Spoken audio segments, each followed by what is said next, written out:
Hello everyone. Good morning, good afternoon, good evening, wherever you are from. Um, I'm in a hotel room on a rest day here in Mesa, Arizona, and just want to say hello. We're a little over 400 miles into this journey, and San Diego to Mesa, and then we had I just finished. Hello everyone. Just finished one map sheet. Um, Sorry, I had my audio on the computer. It was giving me a little feedback. But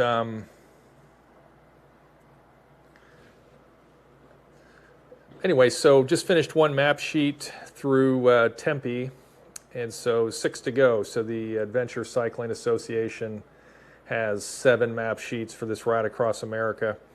Yesterday was a ride through Phoenix, so I didn't live stream. I kind of felt like it was a pretty heavy navigation day, so I went ahead and focused on the ride.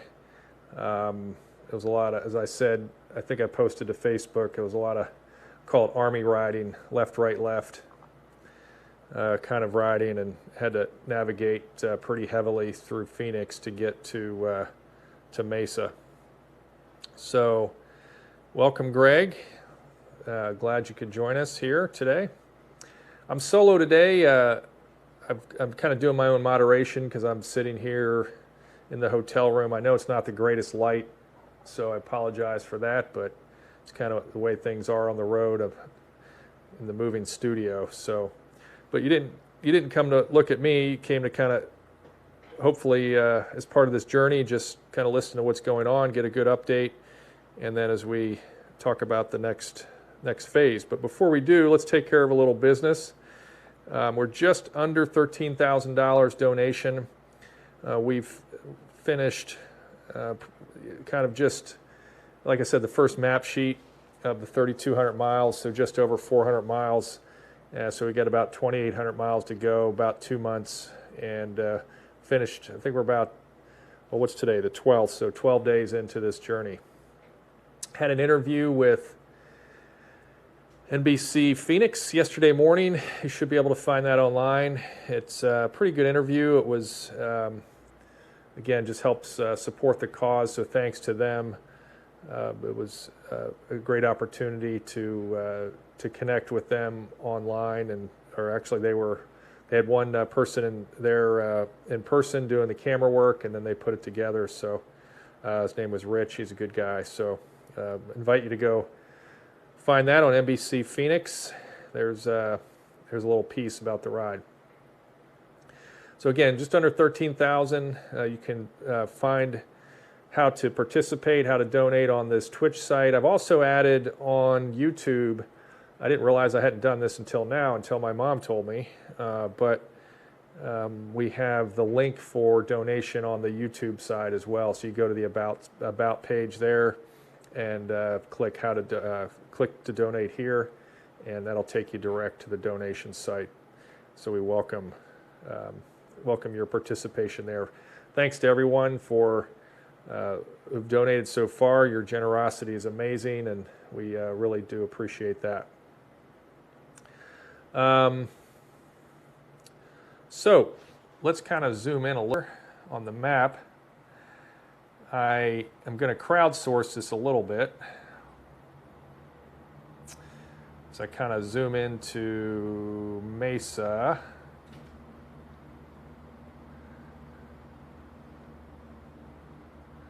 Let's see what we've got here.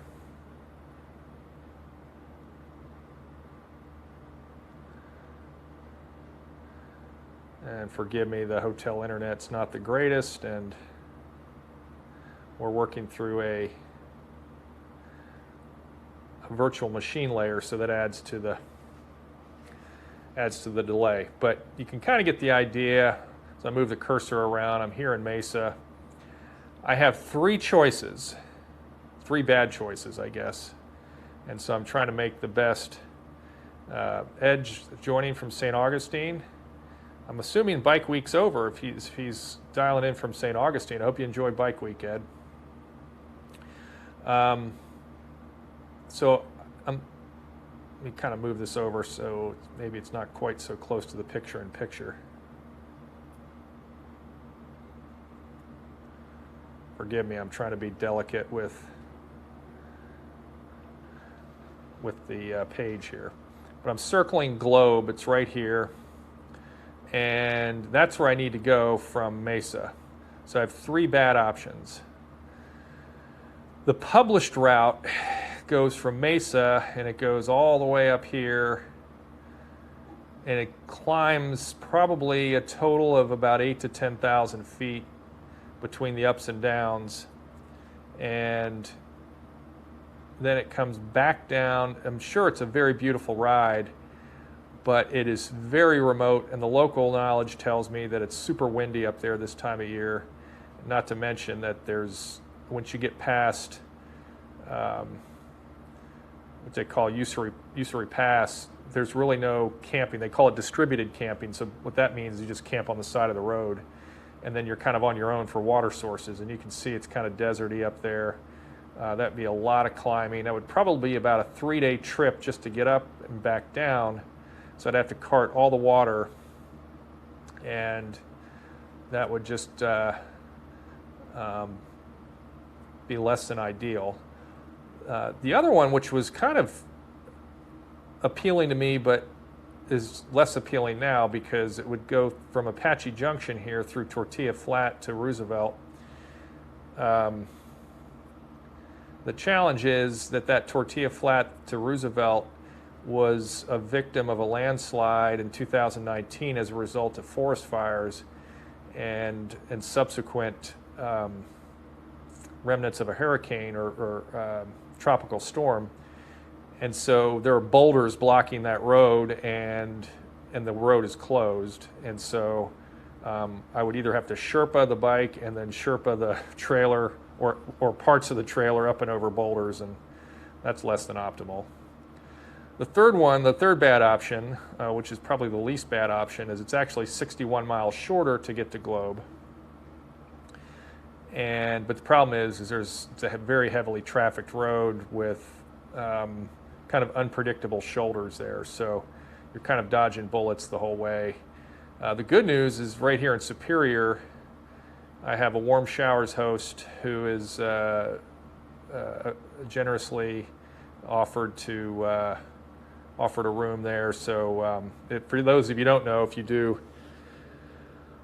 so for those of you who don't know what Warm Showers is, it's kind of I'll call it an Airbnb service, but it's kind of a free Airbnb service for travelers like me, and it's you agree to host others when able. So there's some very generous people out there who host you, and just as the name suggests, offer you a warm shower, and the varying levels, maybe you can camp in their backyard, or if they have an extra room, or sometimes they'll cook for you, and it's just kind of, it varies, but just kind of speaks to the humanity of this whole effort. And the reality is, from Mesa to there is a 50-mile trek, and I got to climb about 2,000 feet. So that's where I'll stay tomorrow night, and I think I climb 2,500 feet up through this place called Top of the World, and then on down into Globe Sunday night. So that's my weekend. At least that's what the plan is. I see Mom and Shirley on, so I appreciate your feedback. But if there's any locals out there that have a better idea, I certainly welcome it. I've kind of crowdsourced it here locally. I stopped at a camping store this week. They provided some very helpful information. And then, so then it was kind of made the decision based on pretty good planning, I think. So good data, so to speak. After Globe, then it gets really remote really fast. And I think that's the last hotel for several days. Then there's, we kind of go this Route 70 southeast on towards New Mexico. And then it turns from, I think, Fort Thomas, if I recall, as I'm scrolling right here. Or maybe it's Safford. Yeah. I think it's Safford. Then you turn kind of east-northeast and you go over this Emery Pass, and that caps out at this 191 here. That caps out at 8,300 feet elevation. So we've got quite a bit of climbing left. Really until El Paso, there's just relentless climbing. So it's a real math game in terms of how much water you carry. There's a 70-mile stretch of no services, so I've got to probably camp overnight, have enough water to take with me to camp overnight, and then ride the next day. So that's going to be a challenge.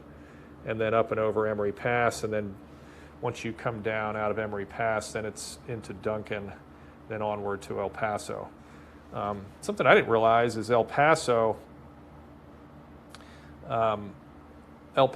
is at 4,000 feet. So there we go. You know, it's like I didn't realize. I thought it'd be closer to sea level, but El Paso itself is about 4,000. So I'm at 1,000 here, so there's a lot of climbing between here and El Paso, and really you come down to El Paso, so that kind of talks about it.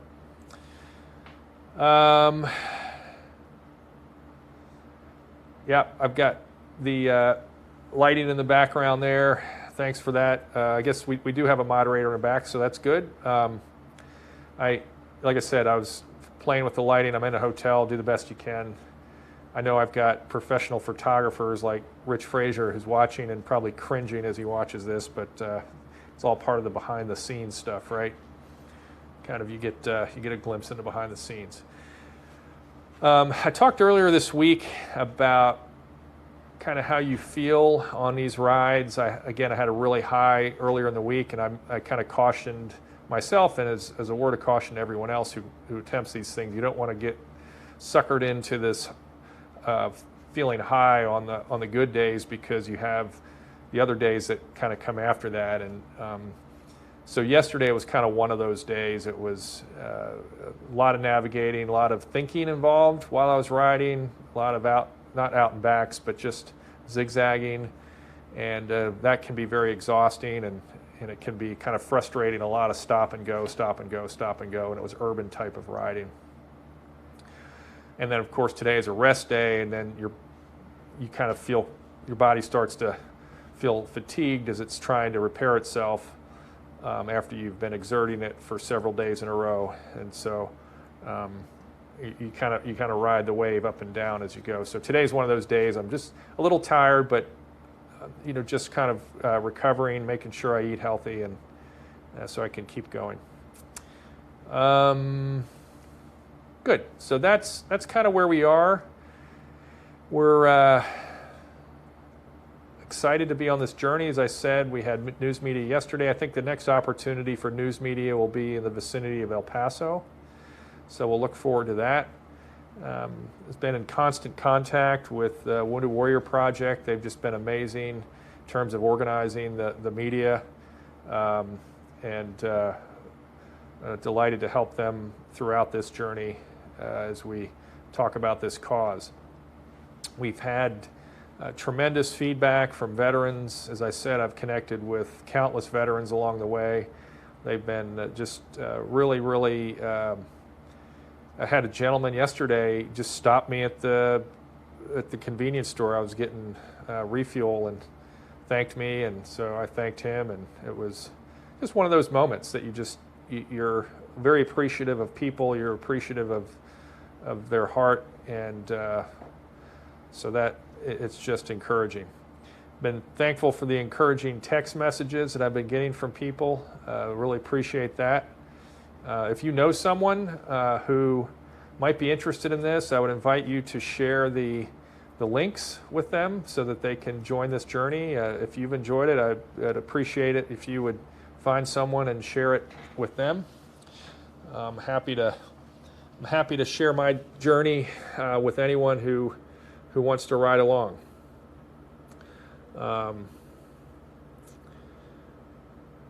So Shirley says, thanks for taking the time to show the route. So delighted to do that. Kind of back out here so you can kind of get the big picture. You can see we still have a ways to go. I try not to get too fixated on how much further I have to go. I want to think more about how far you've come. And when you look at San Diego to Mesa, although it's in a big picture, we're only part of the way there. That's still a little over 400 miles. That's pretty good. So I'm thankful. All right, with that, I see a little bit of chat. Would like to invite some more feedback in the chat. If you have a question, I'm happy to answer it. I've got my phone open, so I'm monitoring the chat as we go. And I'll get a drink of water while I look.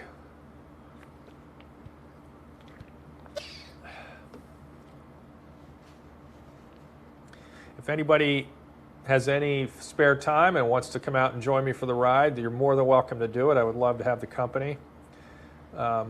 If anybody wants to volunteer to help cart some of this weight over the New Mexico mountains, I certainly welcome that too. As I look at the terrain ahead of me, I don't know, you probably can't see this, but this is the map sheet I'm looking at, and I'm over here, and so I got to ride this way, and then this is Emery Pass, so you can get a picture of where I'm at here versus where I've got to go. And it's pretty daunting when you look. So Ed's asking a question, how many days of water can you carry? That's a really good question, Ed. It varies based on terrain. So as you start exerting effort, you obviously consume more water, and with these climbs, it's going to be a real challenge. I would say probably at the outer limit 2 days of water, 2.5 days. So, but I do have water purification. So if there's a water source like a river, I can refill and then purify it in 2 ways. I've got iodine tablets, and I also have a SteriPen, which is a light, like a fluorescent light that will also kill bacteria. So that's one way. Peter's asking if I've noticed any changes in my body. I think, probably have lost a few pounds, just predictable. That's kind of par for the course on something like this, as you kind of get into a routine and you're focused more on what you're eating. So that's a common when you go or into these remote areas and you're eating. I have this stuff. In fact, I'll hop up over here and show you an example of it. Here's an example of they're very lightweight. It's really a hiking product, but it's just as good for cycling. It's called Mountain House Adventure Meals, and they're dehydrated meals, and you put boiling water in and they heat up very nicely. And there are 2 servings, but for when you ride like this, it's good to eat a whole packet for dinner. So, and that's 600 calories for the packet. So that combined with maybe a couple of Cliff Bars would make a good dinner. And so that's kind of how that goes. And once you get on that routine, your body kind of adjusts to what it's trying to do. The key thing is you don't really want to go too fast on any given day. I ease into the day and try to ride consistently. The problem is when you really get a lot of terrain, you have no choice. Your body goes into an anaerobic threshold pretty quick, and when the heart rate goes up, then you're really consuming a lot of calories and consuming a lot of energy, and then that's when your body starts to break down. So, good question. Shirley, you had a question about the storm coming into Colorado. I don't know anything about that. I haven't looked at it yet. I've only looked at the couple days ahead, and it appears to be sunny. I don't anticipate being into New Mexico for several days yet, so hopefully that'll move through before I get there. But welcome any. I stay in touch with weather every day. One of the first things I do before I get up, and one of the last things I do before I go to bed, just to check on weather. So want to make sure that is, I'm looking at winds and weather, and in fact, it was raining here this morning, which is one of the reasons I took a down day, and also I had to do pretty substantial riding this weekend, so I wanted to be a little rested going into these climbs. So good. Good. I think we'll pivot a little bit and just again remind everybody. Please tell your friends. Would love to have them join the journey and share the links with them. Share the fundraising link as we continue. We've got some corporate sponsors that have reached out. They're working it through their legal for we should see a bump in some donations here in the next week or so from corporate sponsors. So that's certainly exciting. We're going to look at doing some interviews to the extent that I have predictable internet, and the main thing is after Sunday I kind of go off the grid a little bit, and when I do, it's going to be hard to stream because I have a couple of batteries, and if I don't have a power source to recharge the batteries, then the streaming equipment will consume the battery power, and then you just kind of have to decide what's more important, your phone or streaming. So you have to be careful about what I'm recharging. But I'll try to keep you all up to date. You can follow us on Instagram, Twitter. We'll try to stay up to date there. If I can't get going for some reason on a stream, I'll try to put something out quick on social media so you all know. So I think that's it for today. Just wanted to give you a quick update on where we've been, where we're going. Just wanted to bring it up on the map, and you can kind of see progress we've had so far, and should certainly appreciate the questions. And we are, like I said, tomorrow, bright and early, heading to Superior, Arizona, with the Warm Showers host tomorrow evening. Husband and wife couple who are bike packers is what they call us, so they'll be hosting. From their profile, looks like they have a Scotty, so I'll be eager to see the Scotty because we have a Westie. And then onward to Globe. Globe will be a hotel, and that'll be the last hotel for quite a while. I'll be on the road several days, probably without a hotel. All right, well, we'll let you go, and hope you all enjoyed the conversation. We'll try to check in tomorrow. It'll be hit or miss in terms of what that looks like given the traffic on Route 60. I'll do my best. Just be advised if I do, then it's probably going to be I'll be competing with traffic, and I may just have to make a game time decision as to whether to stream or not. But don't be alarmed if you don't see me. It's because I just haven't found a good place to stream. Good. I see Randy's been trying to get in, but we'll chat with him soon.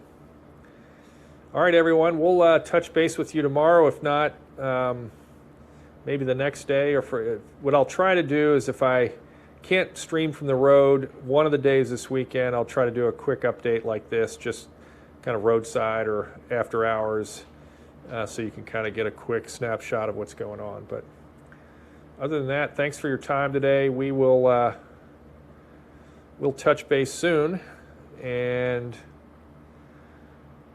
we look forward to having the opportunity to connect with you again, either tomorrow or Sunday or both. We'll just have to figure it out. So